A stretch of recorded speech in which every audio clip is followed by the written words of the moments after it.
there is a moment, 4 seconds long, that most dog owners never think about.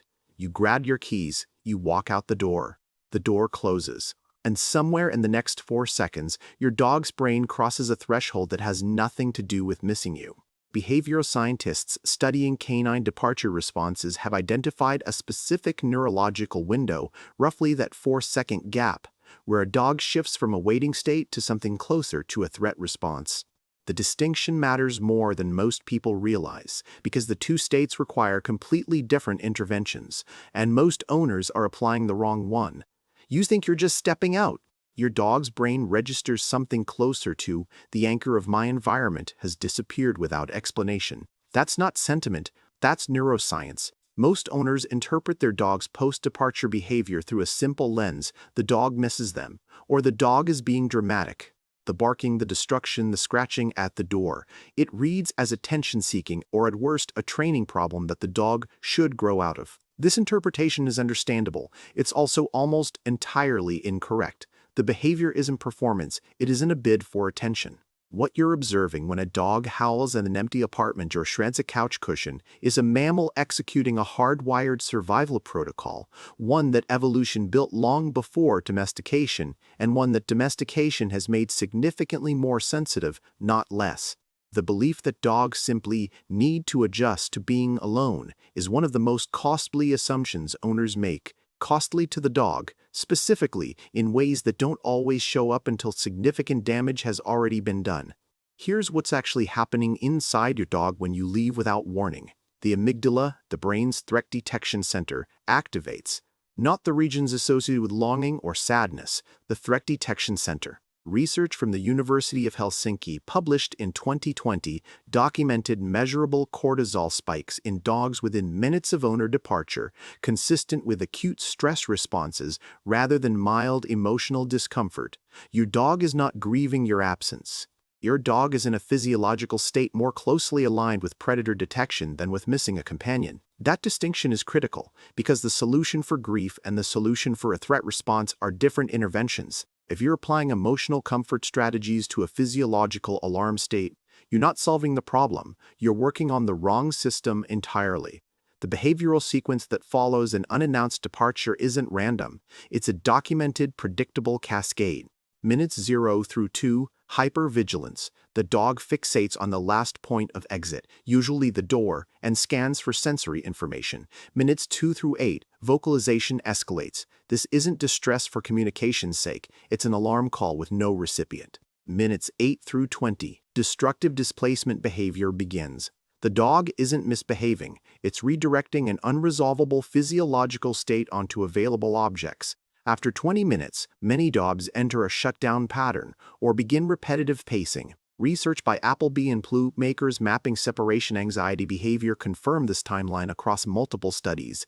The key finding: the severity of the cascade was not primarily determined by how long the owner was absent, it was determined by whether a departure signal existed at all. Duration is a secondary variable. The absence of a cue is the primary one. There's a second layer to this that most owners miss entirely. Dogs who experience repeated unannounced departures stop reacting to the departure itself. They start reacting to the prediction of it. They begin reading microcues, the sound of keys, the sight of shoes, the specific jacket you wear when you leave. Heart rate elevation in dogs conditioned by unpredictable departures has been documented beginning up to 20 minutes before the owner actually exits. The dog is no longer responding to an event, it's responding to a pattern it's learned to anticipate.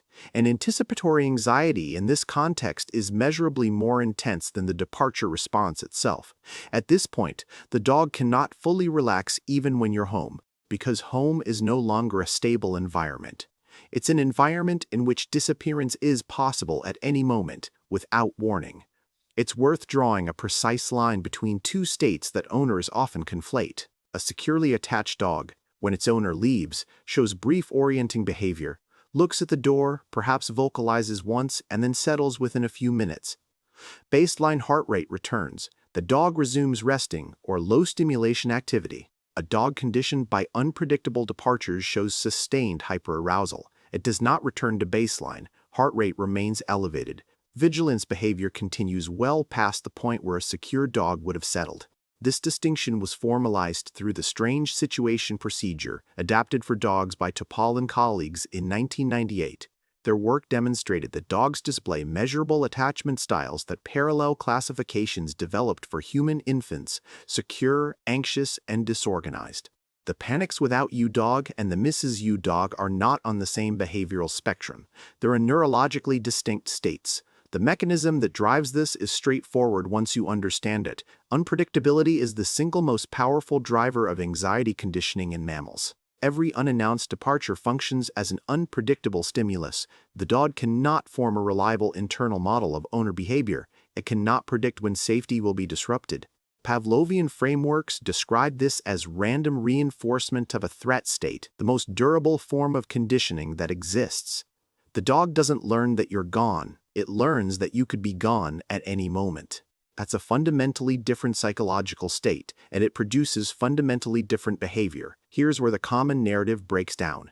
Most owners assume the problem is that their dog loves them too much, that the intensity of attachment is the source of the distress. The behavioral data says otherwise. The variable isn't love, it's information. Dogs that receive consistent low-arousal departure cues, a specific sequence of actions before leaving, show dramatically lower cortisol responses during longer absences than dogs given no cues during shorter ones. The emotional intensity of the response isn't caused by the depth of the bond, it's caused by the absence of a predictive framework. This is a communication failure, not an affection excess. Owners also contribute to this cycle in ways they don't intend to. Prolonged emotional goodbyes spike the dog's arousal before departure, meaning the dog is already in an elevated state when you haven't even left yet. Guilty returns, where the owner greets the dog with high energy or obvious remorse, reinforce the idea that departures are high-stakes events worth responding to intensely. Research has documented that owners who gave extended pre-departure affection had dogs with higher separation distress scores, not lower. The instinct to comfort is biologically understandable. The behavioral effect is the opposite of what's intended. The most pervasive piece of advice circulating about separation anxiety is, just ignore your dog before you leave and when you return. The logic is partially correct.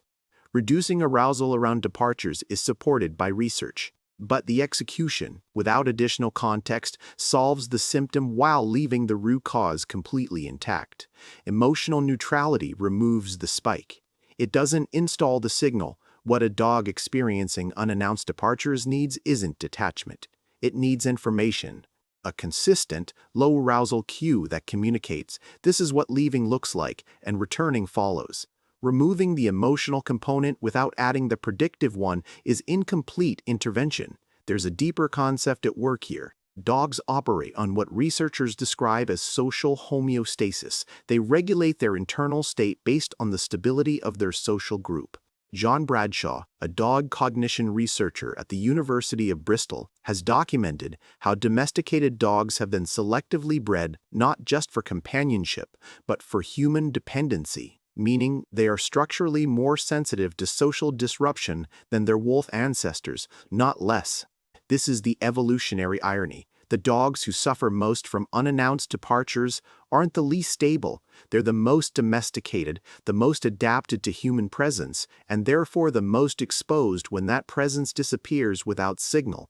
This isn't just behavioral inconvenience. It's cumulative physiological damage.